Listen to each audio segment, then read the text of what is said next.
விஜய் அவர்கள் பெண்கள் பாதுகாப்பு குறித்தும் போதைப் பொருள் சம்பந்தமா பேசுறதுக்கு உங்களுக்கு என்ன தகுதி இருக்குதுன்னு நான் கேக்குறேன். பொண்ணை எப்படி லவ் பண்றது, எப்படி சைட் அடிக்கிறது, எப்படி அவளை பிக்கப் பண்றது, எப்படி அவளை கூட்டின்னு ஓடுறதுதான் அவருடைய கருத்தா இருக்குது. நீங்க உங்க அப்பா இல்லனா நீங்க யாருன்னு தெரியுமா? விஜயை டார்கெட் பண்ணணும்னு இல்லனா எங்க அவர் தானங்க இன்னைக்கு தமிழ்நாட்டுல சூப்பர் ஸ்டார்னு சொல்லிக்கிறாரு. பக்கத்துல இருக்கவங்க என்ன டைலாக் எடுத்து பேப்பர் கொடுக்கணும் கையில. அப்படிப்பட்ட அரசியல் தலைவர் தமிழ்நாட்டு மக்களுக்கும் எங்க மண்ணுக்கும் தேவை கிடையாது.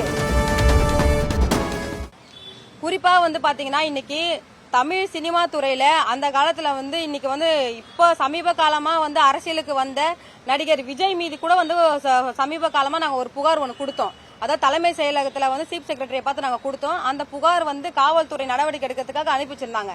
நான் என்ன கேட்கிறேன் அப்படின்னா, தமிழ்நாடு அரசுக்கும் காவல்துறைக்கும் நடிகர் விஜய் அவர்கள் இப்போ ஒரு வாரத்துக்கு முன்னாடி பொதுக்குழு கூட்டத்துல அந்த பொதுக்குழுல போதை சம்பந்தப்பட்ட விஷயங்களுக்கு பேசுறாரு. பெண்கள் பாதுகாப்பு குறித்து பேசுறாரு. நடிகர் விஜய் அவர்கள் பெண்கள் பாதுகாப்பு குறித்தும் போதைப் பொருள் சம்பந்தமா குறித்து பேசுறதுக்கு உங்களுக்கு என்ன தகுதி இருக்குதுன்னு நான் கேக்குறேன்.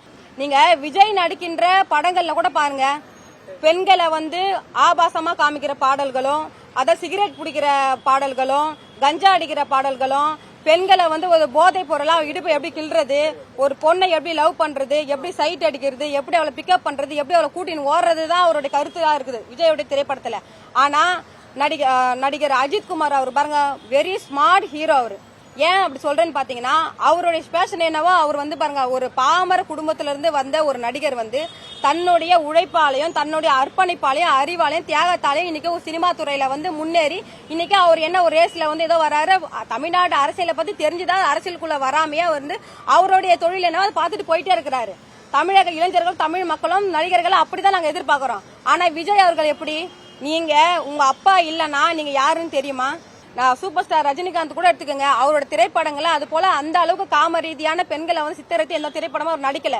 எல்லாமே மக்களுக்கு விழிப்புணர்வு ஏற்படுத்தும் வகையிலும் மக்களுக்கான உரிமை பிரச்சனைகள் சம்பந்தமான கருத்தியல் படம் தான் எல்லாமே எடுத்திருக்காரு. அதே போல அஜித்குமார், பல்வேறு நடிகர்கள். ஆனா நடிகர் விஜயை பொறுத்த வரைக்கும் அவர் நடிக்கின்ற படங்கள் எல்லாமே எப்படி பெண்களை பாலியல் ரீதியா அச்சுறுத்தலாம், எப்படி இளைஞர்களை மடைமாற்றம் பண்ணலான்ற திரைப்படம் தான் அவர் நடிச்சிருக்கிறார். அதனால இந்த நேரத்துல நான் எதுக்காக அவர் குறிப்பிட்டு சொல்றேன்னா, இன்னைக்கு மதவாத சக்திகளுக்கு எதிராக ஒரு உண்மை சம்பவத்துக்கு இன்னைக்கு கேரளால இருக்கக்கூடிய கேரளா நடிகர் மோகன்லால் நடிச்ச இந்த திரைப்படத்துல ஏன் தமிழ்நாட்டில் இருக்கக்கூடிய விஜய் எல்லாம் ஏன் அந்த படத்துல ஏன் நடிக்கல? அப்ப நீங்க யாரு அனுப்பிச்சு தமிழ்நாடு அரசியலுக்குள்ள அரசியல் செஞ்சுட்டு இருக்கீங்க? இது தமிழ்நாட்டு மக்கள் ஒரு கேள்வியா முன்வைக்கிறாங்க. இது சம்பந்தமா தான் எம்பரான் திரைப்படத்துக்கு பாதுகாப்பு கேட்டு இன்னைக்கு திரையரங்களுக்கு காவல்துறை பாதுகாப்பு கொடுக்கணும், பொதுமக்களுக்கு பாதுகாப்பு கொடுக்கணும் புகார் மனு அளிச்சிருக்கோம். விஜயை டார்கெட் பண்ணணும்னு இல்லனா, எம்பரான் திரைப்படத்துல அது போல கதைகள். ஆமா, அது ஏங்க அவர் தானங்க இன்னைக்கு தமிழ்நாட்டுல சூப்பர் ஸ்டார்னு சொல்லிக்கிறாரு. அவர் தான் இன்னைக்கு தமிழ்நாட்டுல போன 10 வருஷத்துல என்னெல்லாம் தமிழ்நாடு அரசு எவ்வளவு ஓடுச்சு அதிமுக கவர்மெண்ட்ல. நாங்களே எழுந்து பொண்ணுங்க, பொண்ணு நாங்களே 17 வயசுல இந்த மண்ணுக்காகவும் மக்களுக்காகவும் அந்த மண்ணோட உரிமைக்காக போராடி 3 வாட்டி சிறைக்கு போயிருக்கேன். 22ல ஒரு சிறை, 26ல ஒரு சிறை, 30 வயசுல ஒரு சிறை கண்டிருக்கேன் நானு. நடிகர் விஜய் அவர்களை இப்ப நாளைக்கு போன சொல்லுங்க, சிறைக்கு போக சொல்லுங்க. இந்த மே மாசம் வேலை நான் சிறைக்கு போயிருக்கிறேன்.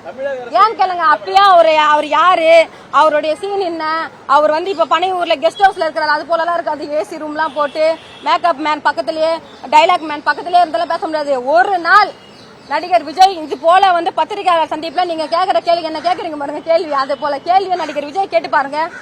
அதாவது 1 to 1, அதாவது நேருக்கு நேர் ஃபேஸ் டு ஃபேஸ் ஆகி பார்த்து பேச சொல்லுங்க, முடியாது. ஏன்னா பக்கத்துல இருக்கவங்க என்ன டைலாக் எடுத்து பேப்பர் கொடுக்கணும் கையில. அப்படிப்பட்ட அரசியல் தலைவர் தமிழ்நாட்டு மக்களுக்கும் எங்க மண்ணுக்கும் தேவை கிடையாது. எதுக்காக அரசியலுக்கு வரீங்க நீங்க? உங்களுடைய சினிமா துறையில நீங்க உங்களுடைய துறை சார்ந்த பெண்கள் எவ்வளவு பேர் பாதிக்கப்படுறாங்க பாலியல் ரீதியா. அங்க போய் நீங்க அவங்களுக்கு போய் பாதுகாப்பு கொடுங்க, அவங்களுக்கு போய் உதவி செய்யுங்க. இந்த மண்ணோட அரசியலை பார்க்கறதுக்கு எங்களுக்கு தெரியும். இந்த மண்ணின் பூர்வீக கூடி நாங்க இருக்கிறோம். எங்க கதைங்களுக்கு ஆள்றதுக்கு தகுதி. தமிழ்நாட்டில் உள்ள தமிழக இளைஞர்களுக்கு அரசியல் அறிவு 1000 இருக்கு. 1000 கோடிக்கு மேல இருக்குது எங்களுக்கு மூளை. நாங்க இருக்கிறப்ப நீங்க 60 வயசுல நீங்க என்னங்க அரசியலுக்கு நீங்க வரீங்க? அப்ப தமிழ்நாட்டு இளைஞர்கள் அப்படின்னா கேனே நினைச்சுட்டு இருக்கீங்களா? அப்ப நீங்க திரையிற படத்துல நாங்க பணம் ஊத்து வாங்குவோம். அதே போல நீங்க வந்தீங்கன்னா உங்க கூட ஒரு சில, அதாவது எப்படி சொல்லுவாங்க, விசிலசம் குஞ்சுங்கன்னு சொல்லுவாங்க பாருங்க, அந்த கூட்டம் தான் இருக்குது. அது காணல் நீர் போல கொஞ்ச நேரம் தான் இருப்பாங்க, காணல் காணா போயிடுவாங்க. இது வந்து ஒவ்வொரு எலெக்ஷன் நேரத்திலயும் அதாவது வந்து சீசன் பறவை போல ஒவ்வொருத்தரையும் உருவாக்குறாங்க. இன்னைக்கு விஜயகாந்த் அண்ணெல்லாம் பாருங்க, அவர் செத்த பிறகுதான் அவரு மக்களுக்கு என்ன உதவி செஞ்சாருன்னு, அவர் யாருக்கு சாப்பாடு போட்டாருன்னு செத்த பிறகுதான் மக்களுக்கு தெரிஞ்சது. அது வரைக்கும் யாருக்குமே தெரியலையே. இவங்க போவாங்களாம், அதை சாப்பாடு போடுவாங்களாம், அதை சாப்பாடு போட்டு விஜயோட போட்டோ பக்கத்திலே வச்சுப்பாங்களாம், அதை போட்டோ எடுப்பாங்களாம். இவங்க போவாங்களாம், 10 ரூபாய் தர்பூசணி பழத்தை கொடுப்பாங்களாம், அதை போட்டோ எடுப்பாங்களா, அதை வந்து ரீல்ஸ் போடுவாங்களா. இதெல்லாம் ஒரு அரசியலாங்க? இதெல்லாம் மானங்கட்ட கேடுகட்ட அரசியல். இந்த கேடுகட்ட அரசியல் இந்த தமிழ்நாட்டுல தேவையில்ல. அது போல கேடுகட்ட தலைவரே என் தமிழ்நாட்டு மக்களுக்கும் தேவையில்லை. செய்திகளை உடனுக்குடனும் துல்லியமாகவும் தெரிந்து கொள்ள சப்ஸ்கிரைப் பண்ணுங்க.